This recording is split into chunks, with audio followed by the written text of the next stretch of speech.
Ok. Ce voyage, ça fait un moment qui me trotte dans la tête. Prendre la route, seul, sans trop de plans. Juste une direction, les Balkans. Je vais pas chercher le confort, je vais chercher la liberté, et ma liberté. Celle qu'on trouve quand on dort sous les étoiles, qu'on cuisine au réchaud, ou qu'on suit les chemins de traverse. J'ai préparé ma moto pour ça. De quoi être autonome, de quoi bivouaquer, de quoi affronter la pluie, la poussière et parfois le doute. Ce voyage, c'est pas une performance, c'est une respiration, une envie d'espace, de lenteur, de rencontres simples. Et à travers ma chaîne, j'ai envie de partager ça. La première étape, je vais vous montrer ma monture, mon équipement et ce qui me porte dans cette aventure. Donc voilà, pour ce qui est de la monture, c'est une Tiger 900 Rally Pro de 2020, donc qui est un petit peu équipée. Je vais vous montrer quelques détails. Le but c'est pas de faire une review complète de la moto qu'on a assez sur YouTube. C'est une moto qui est connue, il y a de quoi faire sur internet. Mais je vais vous montrer un peu les équipements que j'ai mis dessus et avec quoi je pars pour ce road trip. Alors déjà, pour commencer, pour bien la protéger, j'ai mis du Kobeker. C'est le crash bar eau solide et Kobeker en blanc ici. Et j'ai le Triumph bas, c'est le Triumph, et du coup ça protège vraiment le bas moteur. Ici le haut moteur avec le réservoir. J'ai le sabot Touratech Explorer, non c'est Touratech Expedition. C'est le sabot qui protège vraiment tout le dessous, super important, parce que vu les pavasses qu'on se prend des fois, c'est super important d'avoir ça. Ensuite j'ai les pare-mains Backbuster, j'ai des rétros rétractables, ça c'est du Amazon, hein. J'ai pas pris ceux à 150 balles là qui se tordent dans tous les sens. Moi c'est ouvert, fermé, de toute façon la plupart du temps c'est fermé. Ensuite j'ai le support de tablette, donc ça c'est ma tablette. J'ai un petit support de tablette ici. Et j'ai la tablette, c'est une Oukitel RT3 Pro. Donc voilà, avec dessus je vais avoir DMD2, ossements, et voilà, ça fait le taf.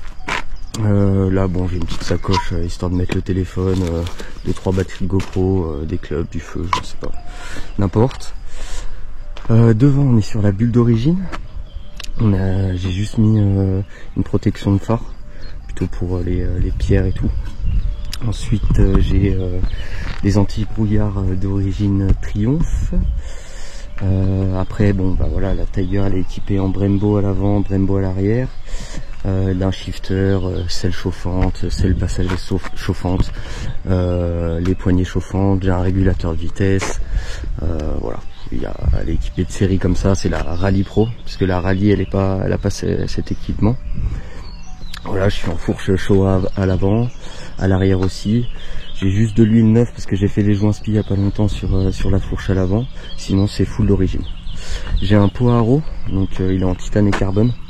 Quand je l'ai acheté, il y était, donc je l'ai laissé. Tu gagnes un petit peu de poids et voilà, un petit peu plus de coupe soi-disant. Et ensuite ici je me suis fait une petite boîte en PVC. Donc c'est vraiment un tuyau de PVC en diamètre 100, et en fait dedans pendant le voyage je vais pouvoir mettre quelques outils, donc outils ici, n'importe quoi. Franchement ça tient bien, ça fait un petit peu plus de place et voilà. Les pneus ils vont être changés, mais je vais partir sur du Mitas XT Plus Dakar.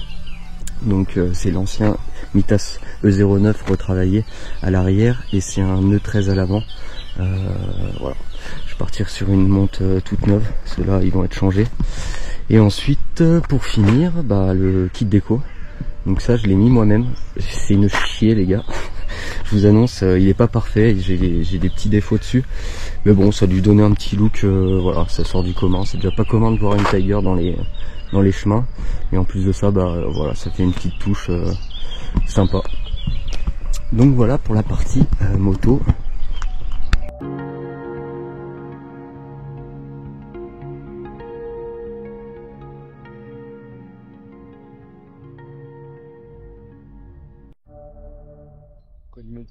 Un bivouac pour vous montrer un peu l'équipement. Donc là je suis en sortie de test sur 2 jours en solo. Voilà le petit spot, c'est dans le budget, dans l'un. Je vais vous montrer un petit peu mon setup. Du coup, il se présente comment? 2 valises à l'avant, des backstacks, hop, ici et ici. Je vous montrerai à l'intérieur après. Ensuite, j'ai 2 sacoches, c'est 48 litres en tout, ça fait 24 et 24. C'est des Rhino Walk, hop, et un gros sac à l'arrière. Donc là, dans mon gros sac, qu'est-ce que j'ai? J'ai une tente, 2 places, c'est une Jamette Dolomite 4000. Donc c'est 2 places, donc 2 petites places, hein, et avec un auvent sur le côté. Je vous montrerai ce soir quand je l'aurai posé. Ça permet de mettre pas mal d'affaires dedans, c'est léger, ça prend pas trop de place et c'est top. Ensuite j'ai une paire de chaussures, j'ai une tronçonneuse électrique avec un bout de chaîne, une chaîne de rechange, 2 batteries. Ça va me permettre de faire du bois en bivouac, et si jamais j'ai un arbre qui me bloque dans un chemin, bah, je peux le couper. J'ai des allumes-feu, j'ai un bidon de secours de 8 litres si jamais je dois mettre de l'essence ou quoi que ce soit. Là c'est maillot de bain, serviette, et là-dedans j'ai tout mon matos électronique, donc pour l'Insta, pour le drone, pour la GoPro, des chargeurs, plein de trucs comme ça. J'ai aussi 2 lampes comme ça, des quechua, j'ai mon réchaud avec une tasse en inox, et là-dedans j'ai mes 2 bonbonnes de gaz de change. Donc voilà pour ce qui est là-dedans. J'avais encore un petit peu de place, donc voilà. Donc là, dans cette sacoche là, j'ai tout ce qui est fringues. Donc j'ai 3 sacoches pour des fringues, c'est minimaliste, hein. Je pars avec 2 pantalons qui sont convertibles en short, 5 t-shirts, caleçons, chaussettes. Ça c'est ma veste de pluie, enfin ma tenue de pluie si jamais il pleut. Et là j'ai une trousse de secours. Donc j'ai tout ce qui est trousse de secours, médicaments, pansements, tout ça. Et puis après brosse à dents, tout ce qui est pour nettoyer mon linge, tout ce qui est pour me nettoyer moi, du savon. Et voilà pour ce qui est de cette valise là. Donc là, dans cette valise ici, j'ai un duvet, c'est un 0 degré avec un sac à viande. J'ai un hamac, une tarpe, je sais pas si on dit un ou une, je sais jamais.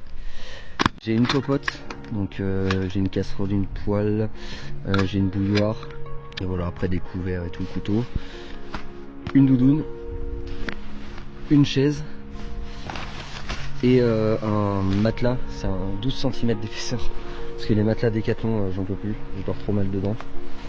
Donc voilà. Alors là, dans mon tuyau PVC, je vais avoir un torchon. Là j'ai une scie à main, enfin c'est un câble pour couper les arbres. J'ai un énorme couteau, hop, comme ça, ça peut toujours servir. Je vais avoir un petit scie à métaux comme ça. Je vais avoir une grande scie si jamais j'ai plus de batterie dans la tronçonneuse. J'ai ça. Donc voilà. Après à voir, je peux mettre d'autres choses. C'est assez profond quand même, donc il y a de quoi mettre. Alors dans cette sacoche là, je vais avoir un gonfleur de batterie, je vais avoir les mèches pour réparer les pneus, je vais avoir du W40, de l'huile pour la chaîne, de la graisse, et voilà à peu près ce qu'il y a là-dedans. Dans celle-ci, je vais avoir des gants de rechange, je vais avoir des sangles, des tendeurs, et j'ai tout un set d'outils, donc des clés à pipe, clés plates. Je vais avoir un embrayage en plus, enfin un câble d'embrayage en plus. Je vais avoir 2-3 pièces pour la moto, des clés à laine, voilà, clés étoilées. Je vais avoir quoi d'autre, plein de trucs pour le bivouac, des trucs à la con, mais une aiguille avec du fil. Je vais avoir du câble, plein de conneries comme ça pour se démerder. Pour finir, ce que je porte sur moi, donc un ensemble Furigan Alpine, je sais pas quoi là, des bottes, c'est les formats aventure, c'est étanche, super important, casque avec un masque, plus la visière, l'intercom, et un sac à dos avec un camelback de 2 litres. Et j'ai aussi une gourde filtrante. Voilà, au cas où si je trouve pas d'eau et qu'il y a une rivière, toujours avoir de l'eau. Alors voilà mon setup pour ce voyage. La prochaine vidéo, ça sera pour le départ. Donc première étape, ça va être le col du Sommeillé, la Sieta et le Forge Afro. En espérant que ça soit ouvert parce qu'on part en juin. Je dis on parce que je pars avec mon meilleur pote. Donc je pars sur les 4 premiers jours avec lui. Allez, à la prochaine.